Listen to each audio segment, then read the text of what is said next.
La jeunesse africaine vit peut-être le moment le plus dangereux de son histoire. Et le pire, c'est que beaucoup ne voient même pas le danger. Parce qu'aujourd'hui, les chaînes ont changé de forme. Avant, on contrôlait les peuples par la force, par les armées, par les prisons, par la violence visible. Aujourd'hui, on les contrôle par la distraction, par la peur, par les écrans, par les divisions, par la confusion mentale. Et c'est bien plus efficace. Parce qu'une prison que tu ne vois pas, tu ne cherches pas à en sortir. Le plus grand combat moderne est un combat psychologique. Celui qui contrôle ton esprit, contrôle ton avenir. Pas ton gouvernement, pas ton ennemi visible, toi. Tu te contrôles toi-même ou quelqu'un d'autre le fait pour toi. Il n'y a pas de milieu. Regarde ce qui s'est passé. Il y a 500 ans, l'Afrique était au centre du monde. Des empires, des bibliothèques, des routes commerciales, des mathématiciens, des astronomes, des architectes. Puis quelqu'un a décidé que cette histoire ne devait pas être racontée, pas par accident, par stratégie. Parce qu'un peuple qui ignore sa grandeur croit qu'il n'en est pas capable. Un peuple qui croit qu'il n'en est pas capable, il ne sait pas. Un peuple qui ne sait pas reste dépendant. C'est le plan le plus brillant jamais exécuté. Pas avec des armes, avec des manuels scolaires, avec des cartes du monde déformées, avec des images répétées, avec du silence organisé. Et ça a marché pendant des générations. Mais maintenant tu sais. Et quand tu sais, tu ne peux pas prétendre que tu ne sais pas. Et pendant que certains construisent des technologies capables de transformer le monde, des millions de jeunes Africains sont piégés dans le vide. Scroll, distraction, dépendance, comparaison, division inutile, une heure perdue, puis deux, puis une journée, puis une année. Et un jour, tu te retournes et tu te demandes où est passé le temps. Le monde avance très vite. L'intelligence artificielle avance. Les puissances économiques avancent. Les stratégies avancent. Les réseaux avancent. Et nous sommes le continent le plus jeune du monde. Le continent avec le plus d'énergie, le plus de ressources, le plus de potentiel humain. 60% de la population africaine a moins de 25 ans. 60%. C'est une force qui ne ressemble à rien d'autre sur cette planète, mais aussi l'un des plus vulnérables psychologiquement. Parce qu'un peuple qui perd confiance en lui devient facile à manipuler. Un peuple qui ne connaît pas son histoire devient facile à réécrire. Un peuple qui court après la validation des autres devient facile à acheter. Et ça, certains l'ont compris depuis longtemps. Voilà pourquoi on nous pousse parfois plus à consommer qu'à construire, à réagir qu'à réfléchir, à nous diviser plutôt qu'à nous unir, à chercher la validation plutôt que la maîtrise. Observe le contenu qu'on pousse vers toi, les conflits, les scandales, les comparaisons, les provocations. Ce n'est pas un hasard. Un peuple en colère ne construit pas. Un peuple divisé ne s'organise pas. Un peuple distrait ne réfléchit pas. Le nouveau piège, c'est la guerre contre ton attention. Ton attention est la source la plus précieuse du 21e siècle, plus précieuse que le pétrole, plus précieuse que l'or, plus précieuse que le cobalt. Et on te la vole chaque jour, chaque heure, chaque scroll. Parce qu'une jeunesse abstraite ne construit pas, une jeunesse confuse ne s'organise pas, une jeunesse dépendante ne dirige pas. Et comprenez bien ceci, l'Afrique n'a pas le droit à l'erreur. Pas dans le monde actuel, pas avec ce qui arrive. Parce que pendant que nous dormons, d'autres préparent déjà les prochaines décennies. Technologie, intelligence artificielle, finance, médias, influence, données, éducation. Le monde de demain se construit maintenant, pas dans 10 ans, maintenant. Et si nous ne sommes pas prêts, nous deviendrons encore les consommateurs du futur des autres. Encore une fois. Mais cette fois, nous ne pourrons pas dire qu'on ne savait pas. Cette fois, nous aurons vu les signaux. Cette fois, nous aurons eu l'accès à l'information. Cette fois, nous aurons eu le choix. Et si nous n'agissons pas, c'est un choix aussi. Le choix de regarder passer l'histoire au lieu de la faire. Comprends quelque chose d'essentiel. Personne ne viendra sauver l'Afrique. Pas l'ONU, pas les grandes puissances, pas les aides internationales, pas les discours. Ils ont tous leurs intérêts.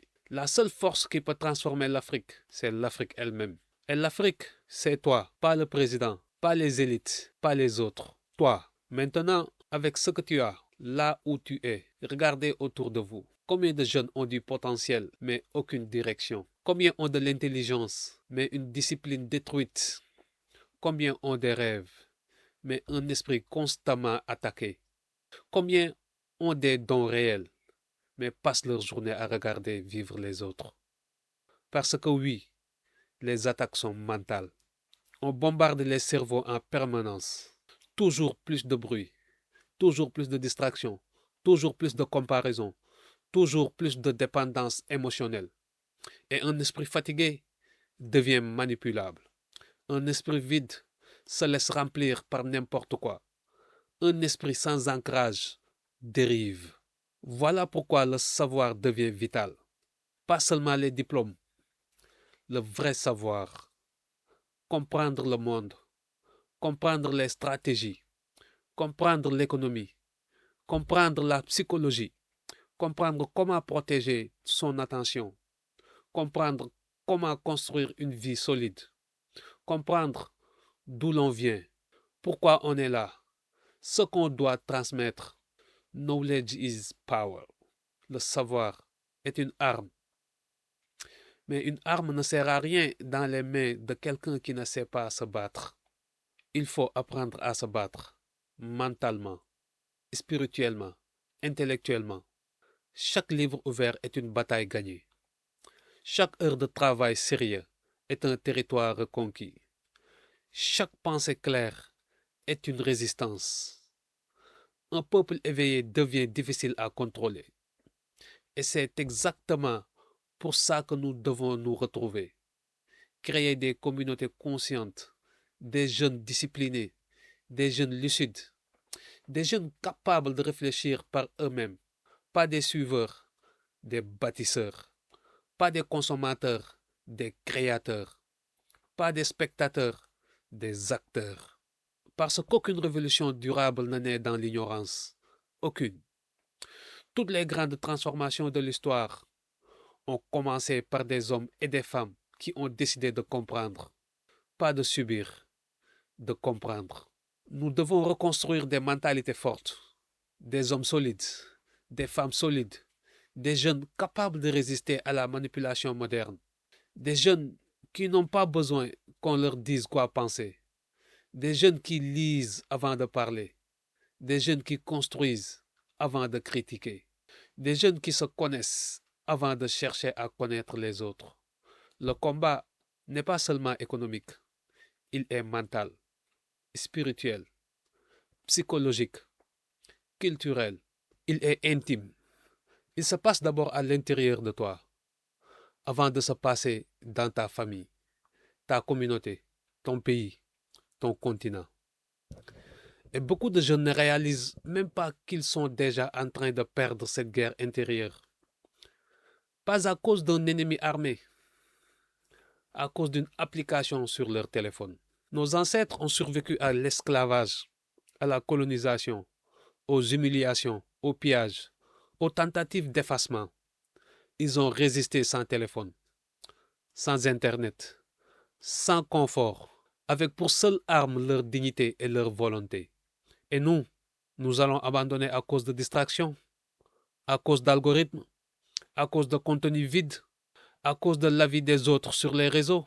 Non, cette génération doit devenir plus forte, plus disciplinée, plus intelligente, plus stratégique, parce que le futur de l'Afrique ne sera pas sauvé par des miracles. Il ne sera pas sauvé par des discours. Il ne sera pas sauvé par des likes. Il sera sauvé par une jeunesse consciente. Une jeunesse qui lit, qui apprend, qui construit, qui protège son esprit, qui refuse la médiocrité, qui refuse la manipulation, qui refuse de dormir, qui refuse d'être une statistique dans le projet de quelqu'un d'autre. Et écoutez-moi bien, chaque jeune Africain qui reprend le contrôle de son esprit devient une menace pour tous ceux qui profitent de notre faiblesse. Chaque jeune qui apprend son histoire devient plus difficile à réécrire. Chaque jeune qui bâtit quelque chose de réel devient une preuve vivante que c'est possible. Et parlons de quelque chose qu'on n'ose pas toujours dire, la discipline. Pas l'enthousiasme, la discipline. L'enthousiasme dure une semaine. La discipline dure une vie. Les grands empires n'ont pas été construits par des grands enthousiastes. Ils ont été construits par des gens disciplinés. Des gens qui se levaient quand ils n'en avaient pas envie, qui travaillaient quand les autres dormaient, qui refusaient les raccourcis, qui construisaient lentement, solidement, durablement. La génération d'avant n'avait pas Internet, pas les outils, pas l'accès. Vous avez tout ça. Et pourtant, combien d'entre vous utilisent Internet pour apprendre, pour construire, pour créer? Et combien l'utilisent pour se distraire, pour se comparer, pour consommer? La technologie n'est pas le problème. L'usage que tu en fais l'est. Un couteau peut nourrir une famille ou la détruire. C'est la même lame. C'est l'intention qui change tout. Alors décide de ton intention maintenant. Pas demain, maintenant. Et une dernière chose, ne fais pas ça seul.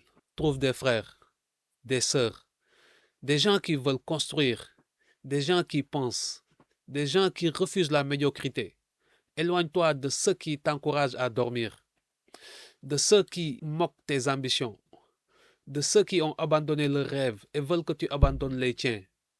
Ton entourage est ton destin. Construis-le avec soin. Voilà pourquoi le réveil dérange. Voilà pourquoi penser dérange. Voilà pourquoi un peuple conscient dérange. Un esclave qui se réveille n'est plus un esclave.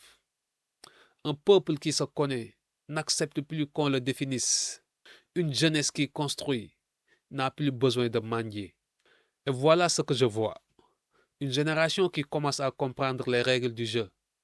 Des jeunes qui lisent Fanon, qui étudient Sankara, qui connaissent Cheikh Anta Diop, qui savent ce que leurs ancêtres ont construit. Des jeunes qui créent des entreprises, des contenus, des solutions, des communautés. Des jeunes qui refusent la médiocrité, pas en parole, en acte. Cette génération existe. Elle est peut-être petite encore, mais elle grandit. Et les mouvements les plus puissants de l'histoire ont toujours commencé par une minorité consciente, pas par une majorité endormie. Une minorité décidée, disciplinée, lucide, organisée. C'est vous, si vous le décidez. Mais malgré tout, le réveil commence. Lentement, silencieusement, partout. Dans des chambres, tard le soir. Dans des bibliothèques. Dans des conversations sérieuses entre frères. Dans des projets qui naissent sans permission. Dans des jeunes qui décident de ne plus attendre.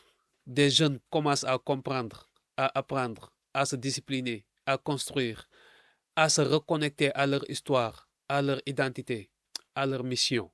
Et peut-être que le vrai changement commence comme ça, pas avec le bruit, pas avec les discours de grandes scènes, mais avec une génération qui décide enfin de ne plus vivre endormie. L'Afrique n'a pas besoin d'une génération célèbre, elle a besoin d'une génération solide, pas de stars, de bâtisseurs, pas de followers, de leaders, pas de consommateurs, de créateurs de civilisation. Parce que c'est ce que vous êtes. Et voici ce que j'attends de cette génération. Pas la perfection, la direction. Pas d'être arrivé, mais d'avancer. Pas d'avoir tout compris, de chercher à comprendre. 1 heure par jour de lecture sérieuse. 1 heure par jour de travail sur un projet réel. 1 heure par jour, loin des écrans inutiles. 3 heures, c'est tout. 3 heures par jour appliquées avec constance transforme une vie en 10 ans. Ton ancêtre Thomas Sankara a transformé un pays en 4 ans, avec moins de ressources que toi, moins d'accès, moins d'outils, mais plus de discipline, plus de clarté, plus de vision. La différence entre ce qui change le monde et ce qui regarde le monde changer, c'est rarement le talent, c'est la décision. La décision de se lever, de commencer, de ne pas abandonner, de choisir le difficile plutôt que le confortable, de choisir la construction plutôt que la distraction. Cette décision t'appartient. Elle t'a toujours appartenu.